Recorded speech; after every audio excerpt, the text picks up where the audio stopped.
षड्विंश अध्याय सांख्य मतरे सर्वतत्य जे रूपे होइलेटी जात ताहांक जे अबालक्षण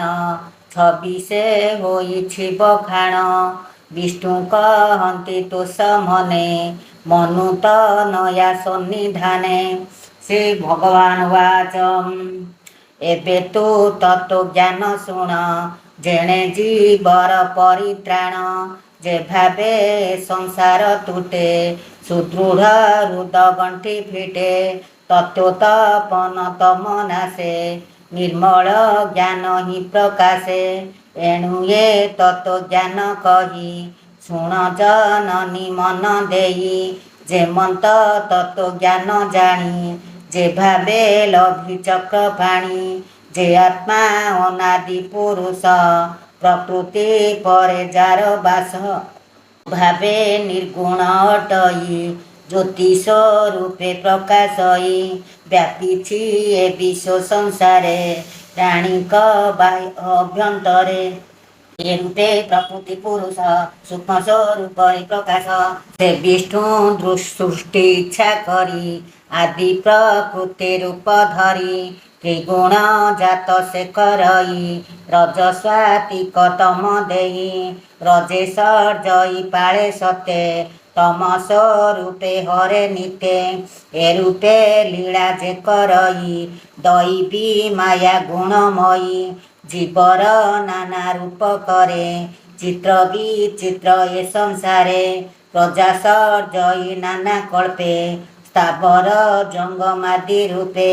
अज्ञाने आवृतता देही साक्षी स्वरूपे से देखई। ए रूपे पूर्वरु भियाण प्रकृति करई निर्माण कर्मरे गतागत होई उच्च नीचकु से निहई प्रवृत्ति मार्गे करी कर्म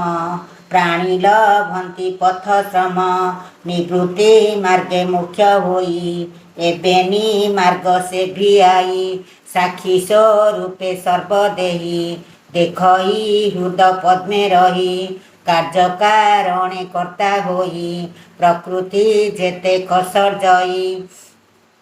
सुकृत दुष्कृतादि जेते जीव भुंजई ताहा निते। एमंत शुणी देवहूति संशये पुणी पचारती देवहूति उवाच कह हे पुरुष उत्तम कि रूपे विश्वस्थूल सूक्ष्म कि रूपे प्रकृति पुरुष जगते होइछि प्रकाश। एमंत शुणी भगवान कहन्ति अमृत वचन। श्री भगवान वाच चेते त्रिगुण बंधने सत सत जे जे माने आत्मा जे ज्योति रूपे थाई अव्यक्त रूपे प्रकाशई प्रधान रूपरे प्रकृति समस्त कर्मे अधिपति समस्त रूप से बहई महत आदि जेते देही शुण जननी एक चिते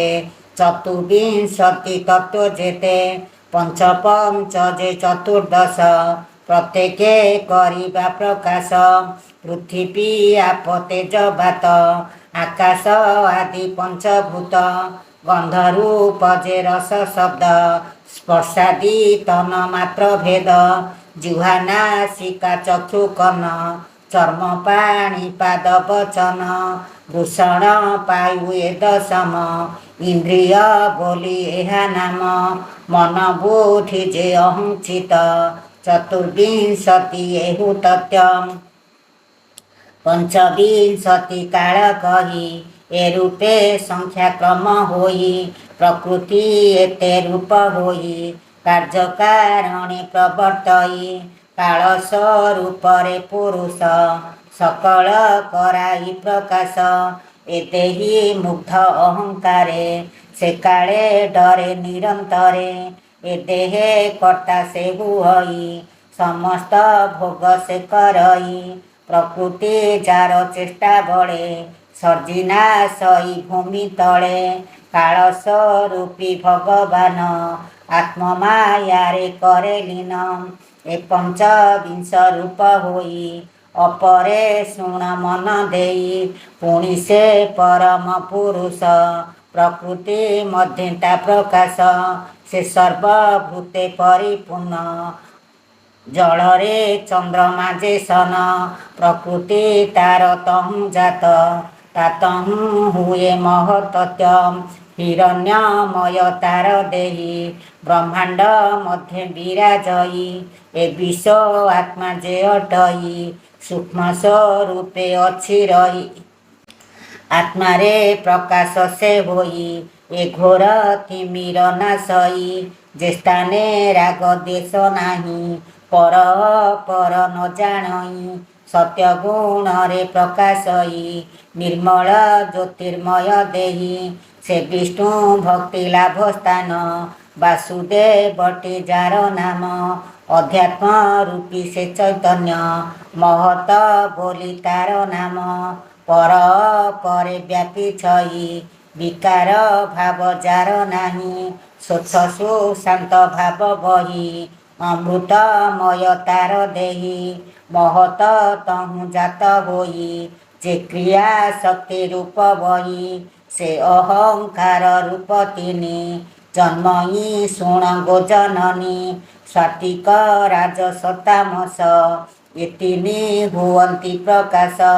ମନ ଇନ୍ଦ୍ରିୟ ପଞ୍ଚଭୂତ ଏ ତିନି ଗୁଣେ ହୁଅନ୍ତି ଜାତ ସହସ୍ର ଶିର ବାହୁ ହୋଇ ଶଙ୍କର ଶଣ ଯାକୁ କହି ଅନନ୍ତ ବୋଲି ଯାର କାୟ ଭୂତ ଇନ୍ଦ୍ରିୟ ମନୋମୟ କର୍ତ୍ତା ସ୍ୱରୂପେ ଦେବଜାତ କାରଣେ ଇନ୍ଦ୍ରିୟ ସମ୍ଭୂତ କାର୍ଯ୍ୟ ସ୍ୱରୂପେ ଭୂତ ଦେହି ତ୍ରିଗୁଣେ ପ୍ରାଣୀ ମୋହ ହୋଇ ସ୍ୱାତିକ ଅଂଶୁ ମନ ଜାତ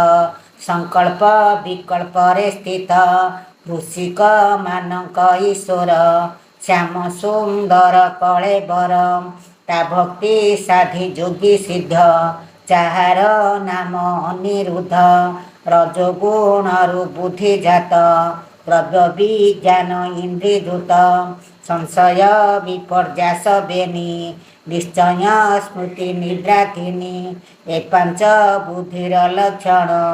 ଏବେ ତୁ ଜନନୀ ଗୋ ଶୁଣ ରାଜସ ଅହଙ୍କାର ପୁଣ ଜାତ ହୁଅନ୍ତି ଇନ୍ଦ୍ରିଗଣ କ୍ରିୟା ଜ୍ଞାନରେ ଇନ୍ଦ୍ରିଗଣ ଯେ ଯାହା ମାର୍ଗେ ପ୍ରବର୍ତ୍ତନ ସେ ପ୍ରାଣ କ୍ରିୟା ଶକ୍ତି ବଳେ ଭୋଗ ଭୁଞ୍ଜଇ କୁତୁହଳେ ବୁଦ୍ଧି ବିଜ୍ଞାନ ଶକ୍ତି ବଳେ ଧାରଣା କରେ ସୁନିଶ୍ଚଳେ ତାମସ ଗୁଣେ ପଞ୍ଚମାତ୍ର ବିଷ୍ଣୁର ଅଂଶେ ସେ ସମ୍ଭୂତ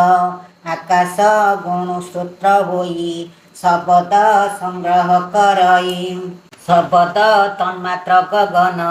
ଅର୍ଥ ଆଶ୍ରୟ ଯେବା ସ୍ଥାନ ଆତ୍ମାଲିଙ୍ଗକୁ ପ୍ରକାଶଇ ସ୍ୱଭାବେ ଅଦୃଶ୍ୟ ଅଟଇ ପ୍ରାଣୀଙ୍କ ବାହ୍ୟ ଅଭ୍ୟନ୍ତର ପ୍ରାଣ ଇନ୍ଦ୍ରିୟ ଯେ ମନର ଆଶ୍ରୟ ହୋଇ ନଦିଶଇ ଆକାଶ ଗୁଣ ଏହୁ ହୋଇ ଆକାଶ ତମୁ ସ୍ପର୍ଶ ମାତ୍ର କାଳର ଗତି ବଳେ ଜାତ ସ୍ପର୍ଶ ମାତ୍ରାରୁ ବାୟୁ ହୋଇ ଚର୍ମତା ସଂଗ୍ରହ କରଇ ମୃଦୁ କଠିନ ତୋକ ହୋଇ ଶୀତତପତି ସେ ଜାଣଇ ବୃକ୍ଷ ଶାଖାଦି ତୃଣମାନ ବାୟୁର ବଳେ ସେ ଚଳନ ଇନ୍ଦ୍ରିଏ ସ୍ପର୍ଶ ଗନ୍ଧ ଶବ୍ଦ ଗନ୍ଧ ପ୍ରାଣୀ କି କରାଏ ଯେ ବୋଧ ସକଳ ଇନ୍ଦ୍ରିମାନଙ୍କର ଆତ୍ମା ସ୍ୱରୂପେ ତା ବିହାର ପବନୁ ଦୈବ ପ୍ରେରିତ ରୂପତନ ମାତ୍ର ସମ୍ଭୂତ ତହୁଁ ହୋଇଲା ତେଜ ଜାତ ସେ ତେଜୁ ଚକ୍ଷୁ ଯେ ସମ୍ଭୂତ ଦ୍ରବ୍ୟ ଆକାର ଗୁଣ ଜ୍ଞାନ ରୂପର ବୃତ୍ତି ଏ ଲକ୍ଷଣ ପ୍ରକାଶ ପାଚନ ଶୋଷଣ କ୍ଷୁଧା ତୃଷାର ଉତ୍ତପନ ଭୋଜନ ପାନ ପରିପାକ ଆବର ଶୀତ ନିବାରକ ତେଜର ବୃତ୍ତି ଅଟେ ଏତେ ଶୁଣ ଜନନୀ ଶୁଦ୍ଧ ଚିତେ ତେଜ ବିକାରେ ରସ ଜାତ ରସରୁ ଜଳ ଯେ ସମ୍ଭୂତ ତହୁଁ ରସନା ଇନ୍ଦ୍ରି ହୋଇ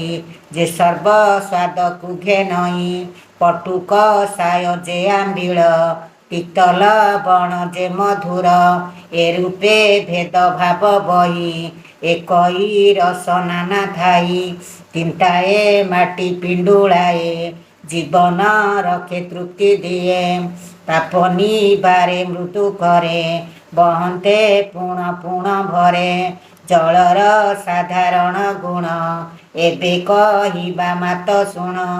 ରସ ବିକାରୁ ଗନ୍ଧ ଜାତ ପୃଥିବୀ ଗନ୍ଧରୁ ସମ୍ଭୂତ ଗନ୍ଧ ଗ୍ରହଣେ ଇନ୍ଦ୍ରି ଘ୍ରାଣ ତଂ ହୋଇଲା ଉତ୍ପନ୍ନ ଦୁର୍ଗନ୍ଧ ମିଶ୍ର ଗନ୍ଧ ହୋଇ ସୌରଭ ଶାନ୍ତ ଉଗ୍ର ଯେହି एकई गंध भेद भाव द्रव्य संयोगे ता संभव ब्रह्म प्रतिमा निरूपण सर्व आधार सर्वस्थान सकल भूत भेद करे भूमि लक्षण एबे भारे आकाश गुण जे विशेष शब्द रूपे से प्रकाश से जार विषय अटई ताहाकु कन्न इंद्री कही पवन गुण जे विशेष स्पर्श रूपे से प्रकाश से जार विषय हटई ताहाकु चर्म इंद्री कही तेजर गुण रूप होई चक्षुर विषयटी सेही जलर गुण रस होई से पुणी जिह्वारे बसई पृथिवी गुण गंध जान ताहार इंद्रिय अटे घ्राण ए भूत गण परे परे पूर्वर गुण मान धरे एणु भूमि रे शब्द स्पर्श रूपर सगंध प्रकाश ए मार्गे प्राणी ए भ्रमंती दंडे हे स्थिर से नुहंती ए आदि कारण लक्षण एबे कहवा माता शुण जे काले प्रलय हुई ए सर्व रूप भंग जाई जाठारू हुई उत्पन्न ताठारे हुई से लीन से काले प्रभु भगवान जोग निद्रारे अवधान पुणी ए सृष्टि आदि काले स्वभाव काल कर्म बले सकले उत्पत्ति हुअन्ते ईश्वर तहि प्रवेशन्ते अनने एकत्य हुअन्ति तक्षणे रूपकुल भन्ति जले हिरण्यकोश प्राय परिभासन्ति महाकाये केते हे काले तहु जात सहस्र शिर से अनंत जले शयन से आनंदे ब्रह्मा जन्मिले नाभि पद्मे सृष्टिर अधिपति सेही विष्णुर आदि रूप जेही जे अंशो तार जेबा जात विराट रूप शुण मात बचनु अग्नि जात होई नासारू प्राण उपजई घ्राणरू वायु उत्पन्न चक्षुरू जन्मिला तपन कन्नरू दिगमान होई इंद्रादि दश देवे जही चर्महु परे लोम मान औषधि गण ताकु जान तारे त आप जे अटई गुह्यता मृत्यु लोक कही भुजे ताहार इंद्र बसे ता सर्व गति ऋषिकेशे नाभिया शीत शिराकूल ए सर्व नदीकर मूल उदरे समुद्र अछई क्षुधा पिपासा अग्नि बही मन हृदयु जात होई विषय भेद से करई मनर परे बुद्धि जात से बुद्धि महतु संभूत एते प्रकारे जात होई विराट तेबे न उठई ए चतुर्दश लोक स्थिति विराट अंगरे रहंती जे स्थानु जेबा जात होई से अंगे सेहु विश्रामयी क्षेत्रज्ञ रूपे आत्मा थाई जेबे से शरीर पसई तेबे से चेतना को पाई विराट जलरू उठई कार्यकारणे इंद्रिगण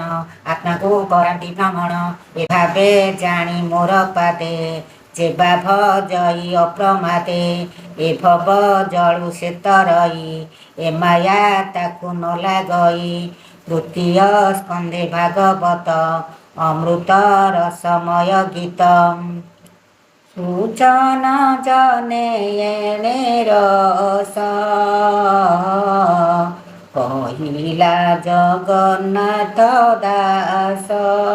ସୁଜନ ଜନେ ଏଣେ ରସ କହିଲା ଜଗନ୍ନାଥ ଦାସ। ओम नमो भगवते वासुदेवाय। इति श्रीमद्भागवते महापुराणे पारमहंस्यां संहितायां तृतीय स्कन्धे कपिले तत्त्व समानाये षड्विंशोऽध्याय। ओम नमो भगवते वासुदेवाय। ओम नमो भगवते वासुदेवाय। हरि बोल। ओम नमो भगवते वासुदेवाय। मम दोषम हरि बोल।